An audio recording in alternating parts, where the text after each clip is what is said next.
Indian സൈന്യത്തിന്റെ നാവിക വിഭാഗം കഴിഞ്ഞ കുറച്ച് മാസങ്ങളായി ലോകത്തിന്റെ പല കോണുകളിൽ തിരക്കിട്ട അഭ്യാസ പ്രകടനങ്ങളിൽ പങ്കാളികളായി വരികയാണ്.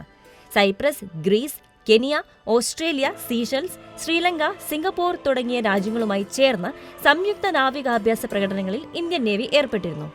ഇപ്പോഴിതാ ഇന്ത്യൻ മഹാസമുദ്രത്തിൽ കൊങ്കൺ 2025 എന്ന സമുദ്ര സൈനികാഭ്യാസത്തിനായി UK-യുമായി ഒന്നിച്ചിരിക്കുകയാണ് ഇന്ത്യ. ചരിത്രത്തിൽ ആദ്യമായാണ് ഇത്രയും ദിവസം നീണ്ടു നിൽക്കുന്ന ഇരു രാജ്യങ്ങളുടെ കരുത്ത് ഇത്രമേൽ പ്രകടമാക്കുന്ന ഒരു സംയുക്ത നാവികാഭ്യാസത്തിന് ഇന്ത്യൻ നാവികസേന ഒരുങ്ങുന്നത് എന്നാണ് റിപ്പോർട്ട്. നാവിക സഹകരണം വർദ്ധിപ്പിക്കുക എന്നത് ലക്ഷ്യമിട്ട് ഇന്ത്യയും UK-യും ചേർന്ന് നടത്തുന്ന അഭ്യാസമാണ് കൊങ്കൺ 2025. ഒരാഴ്ച നീണ്ടു നിൽക്കുന്ന ഈ നാവികാഭ്യാസം ഹാർബർ ഫേസ്, സീ ഫേസ് എന്നിങ്ങനെ 2 ഘട്ടമായിട്ടായിരിക്കും നടക്കുക എന്നും റിപ്പോർട്ടുകളുണ്ട്.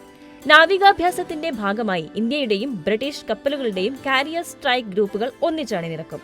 ഇന്ത്യയുടെ തദ്ദേശീയമായ വിമാനവാഹിനി കപ്പലായ INS വിക്രാന്തും ബ്രിട്ടീഷ് റോയൽ നേവിയുടെ HMS പ്രിൻസ് ഓഫ് വെയിൽസും നയിക്കുന്ന കാരിയർ ബാറ്റിന്റെ ഗ്രൂപ്പാണ് അഭ്യാസത്തിന്റെ ഭാഗമാകുക. മണിക്കൂറിൽ 28 നോട്ടിക്കൽ മൈൽ വേഗതയിൽ സഞ്ചരിക്കാനും 7500 മൈൽ പോകാനും ശേഷിയുള്ളതാണ് ഇന്ത്യയുടെ INS വിക്രാന്ത്. 65,000 ടൺ ഭാരമുള്ള ക്വീൻ എലിസബത്ത് ക്ലാസ് വിമാനവാഹിനി കപ്പലും UK-യിൽ ഇതുവരെ നിർമ്മിച്ചതിൽ വെച്ച് ഏറ്റവും വലിയ ഉപരിതല കപ്പലുമായ HMS പ്രിൻസ് ഓഫ് വെയിൽസും വിക്രാന്തിനൊപ്പം എത്തുന്നതോടെ സമുദ്രത്തിലെ ഇരു രാജ്യങ്ങളുടെ കരുത്ത് പ്രകടിപ്പിക്കുമെന്നാണ് പ്രതീക്ഷിക്കപ്പെടുന്നത്. ചരിത്രത്തിലാദ്യമായി UK-യും ഇന്ത്യയും കാരിയർ സ്ട്രൈക്ക് ഗ്രൂപ്പുകളും ഒന്നിച്ച് പ്രവർത്തിക്കുന്നു. UK-യുടെയും ഇന്ത്യൻ നാവികസേനയുടെയും സമുദ്രാതിർത്തികളിൽ സംയുക്ത സമുദ്ര വ്യോമശേഷി വർദ്ധിപ്പിക്കുക എന്നതാണ് കൊങ്കൺ അഭ്യാസത്തിന്റെ ലക്ഷ്യം. ഇതായിരുന്നു UK ഡിഫൻസ് ഇൻ ഇന്ത്യ Xലൂടെ അറിയിച്ചത്. കൊങ്കൺ 2025 എന്ന ഈ സൈനികാഭ്യാസം ഇന്ത്യയും UK-യും ഇപ്പോൾ നടത്തുന്നതിന്റെ ഉദ്ദേശമെന്താണ്? ഇന്ത്യയുടെ തന്ത്രപരമായ കൊങ്കൺ തീരദേശ മേഖലയുടെ പേരിലാണ് ഈ അഭ്യാസം അറിയപ്പെടുന്നത്. ഇന്ത്യൻ UK നാവികസേനകൾ തമ്മിലുള്ള സമുദ്ര വ്യോമ സഹകരണം വർദ്ധിപ്പിക്കുന്നതിനായി 2 വർഷത്തിലൊരിക്കലാണ് ഈ അഭ്യാസം നടത്തിവരുന്നത്. 2004 മുതൽ 2 വർഷത്തിലൊരിക്കൽ ഇത്തരത്തിൽ നാവികാഭ്യാസം ഇന്ത്യ നടത്തി വരുന്നുണ്ട് എങ്കിലും British Indian carrier strike group ഒരുമിച്ച് പങ്കെടുക്കുന്നത് ആദ്യമായാണ്.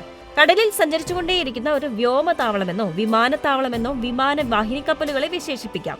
ഡിസ്ട്രോയറുകൾ, മിസൈൽ ക്രൂയിസറുകൾ, ഫ്രിഗേറ്റുകൾ, അന്തർവാഹിനികൾ എന്നിവയുടെ അകമ്പടിയോടെയായിരിക്കും യുദ്ധക്കപ്പൽ കടലിൽ സഞ്ചരിക്കുക.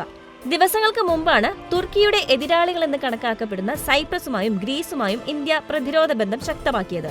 അന്ന് ഇന്ത്യൻ നാവികസേനയുടെ തൽവാർ ക്ലാസ് ഫ്രിഗേറ്റായ INS ത്രികാന്ത് സൈപ്രസിലെ സെലാമീസിൽ വിന്യസിക്കുകയും ഗ്രീസിനടുത്തുള്ള മിർട്ടോൺ കടലിൽ 3 ഗ്രീക്ക് നാവികസേനയുടെ കപ്പലുകളുമായി നാവികാഭ്യാസങ്ങൾ നടത്തുകയും ചെയ്തിരുന്നു.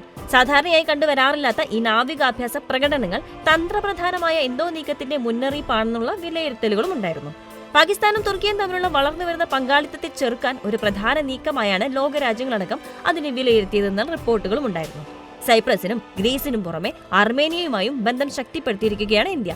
യൂറോപ്പിൽ തങ്ങളുടെ നാവിക ശക്തി തെളിയിച്ചുകൊണ്ടിരിക്കുന്ന ഇന്ത്യ സിംഗപ്പൂരുമായും ആഫ്രിക്കൻ ഐലൻഡ് ആയ സീഷെൽസുമായും എല്ലാം സമാന പ്രകടനങ്ങൾ നടത്തിയിരുന്നു.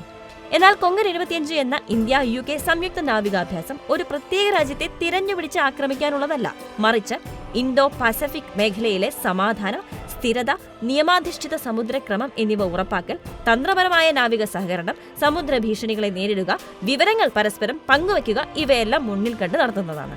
ഇന്ത്യയുടെ നാവികശക്തി ലോകത്തെ കാണിച്ചു കൊടുക്കുക, ഏത് സന്ദർഭത്തിലും ശത്രു ആക്രമണങ്ങളെ തടയാൻ പ്രാപ്തരാവുക എന്നത് തന്നെയാണ് ഇന്ത്യ ലക്ഷ്യമിടുന്നത് എന്ന് മനസ്സിലാക്കാം.